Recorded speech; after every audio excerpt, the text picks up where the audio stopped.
do think it's time to talk about another Fantastic Beasts theory, don't you? Because we're beautiful. Future. Forever. My regular niffler. Hello beautiful people, how's it going? I'm back with another video, and today we're going to be talking about something that isn't really a theory anymore. I mean, it's more of something that I just kind of saw the first time I saw The Crimes of Grindelwald, and I was just like, yep, that's pretty much canon now, hey. But before we start, I just wanted to ask, how are you guys? How have you guys been? Because I really haven't been looking at YouTube analytics, and I really haven't been like checking on the progression of my channel lately, and so yeah.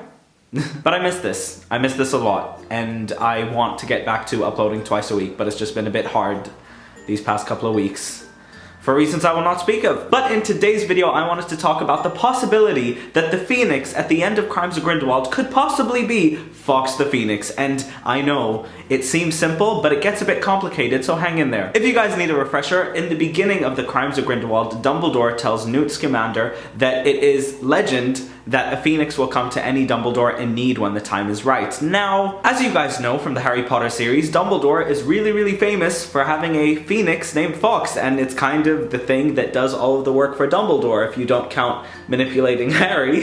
As Dumbledore is a very iconic character in the Harry Potter series, some could argue that Fawkes is even more of an iconic character, because he is the symbol of the Order of the Phoenix and all of that. And if Fawkes was so iconic, wouldn't we have already seen him with Dumbledore in this film? Because he's already teaching at Hogwarts, and we've already seen Professor McGonagall for some reason, even though that doesn't really make any sense. This is Dumbledore before the Phoenix. This is Dumbledore just speaking of a folktale and a myth that comes in his family. He doesn't necessarily believe in it. That's because he hasn't gotten a Phoenix yet. So at the theater, I just naturally was all like, okay, so he hasn't met Fawkes yet? And if not, when are we gonna meet him? And then, at the end of the film, when the shocking revelation comes out that Credence is actually a Dumbledore, he's given a phoenix, which is actually the same bird that we saw Credence feeding earlier in the film. By the way, great foreshadowing on the part of J.K. Rowling. I still believe in your writing very much. Now, I'm not necessarily saying, okay, just because Credence has a phoenix, it is Fawkes, and that's it. No, I started to think about what the possibilities of what could occur in Fantastic Beasts 3 would be, and I realized something.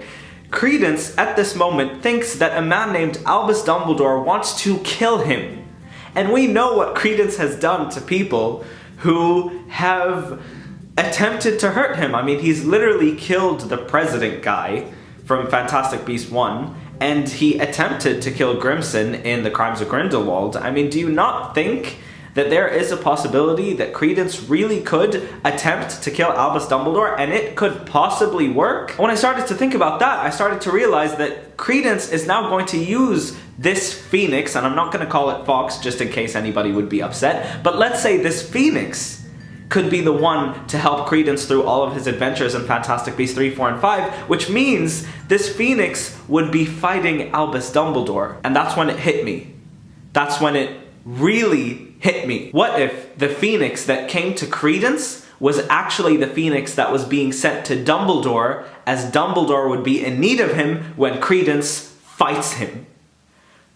Like, honestly, I thought of this and I just went, wow, that's actually a really good theory, and I'm very proud of myself for it. Now, I don't necessarily want to get into the specifics of what this could mean for the fate of Credence Barebone, because I don't necessarily want to say that Credence isn't a Dumbledore, because it's something that I don't necessarily want to buy. But if the twist that comes out is the fact that this phoenix is actually Dumbledore's phoenix that was sent for help, to help Dumbledore and not Credence, and it's just a twisted way of looking at it, and that's pretty much how all of J.K. Rowling's twists work, which I guess would really end up sitting well with fans, or at least I hope. But that would really mean that The Crimes of Grindelwald was a bit of a mess, because the end doesn't really have any weight, apart from the fact that you could look at it at a completely different light. But then again, how amazing would it be if this is actually the birth of Fawkes the Phoenix? I mean, we know that The Crimes of Grindelwald is essentially about how Dumbledore became Dumbledore, because Jo said it a million times in all of those interviews, and she was technically, clearly hinting at something, which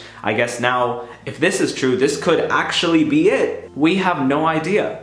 And it's something that I would really like. I mean, if we're going to be introduced to the introduction of Dumbledore and his love with Grindelwald and how he becomes the hero that we all know and love, or the complicated person that we know and love. I mean, not everyone would call him a hero. And the best part about this twist is that every single Harry Potter fan in the world knows that a phoenix is associated with Dumbledore. And if we get this twist that would like erupt out of nowhere, it would actually start to make a lot of sense, and it would be right in front of our faces. We were introduced to a Phoenix in a shot that involved Newt and Dumbledore and Credence and Grindelwald, but obviously as a plot device, and we just were shocked at the reveal that Credence would be a Dumbledore.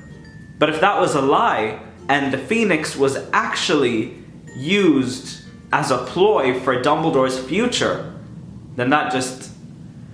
I don't even know how to explain that, honestly. And if this wasn't the plan to begin with, imagine what it would be like if Joe chose to go with this and just flew off with Fantastic Beasts 3. Those box office numbers would increase another 150 because of the 150 we lost, and everything will be happy again in the world of the Wizarding World. The world of the Wizarding World. Wow, I could have just said in the world of Harry Potter. Do you hear that?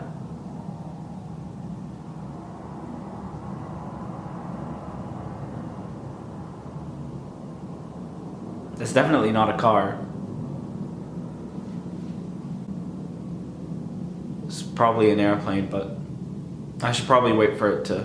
And by the way, on the topic of Credence, when is Funko going to release a Funko Pop of Credence? Because I'm honestly getting really triggered at this point. I mean, I know that The Crimes of Grindelwald wasn't like a huge box office success. I mean, it was moderately. I mean, it was the 10th top grossing worldwide. But I just don't understand why you wouldn't release Funko Pops of Credence Barebone.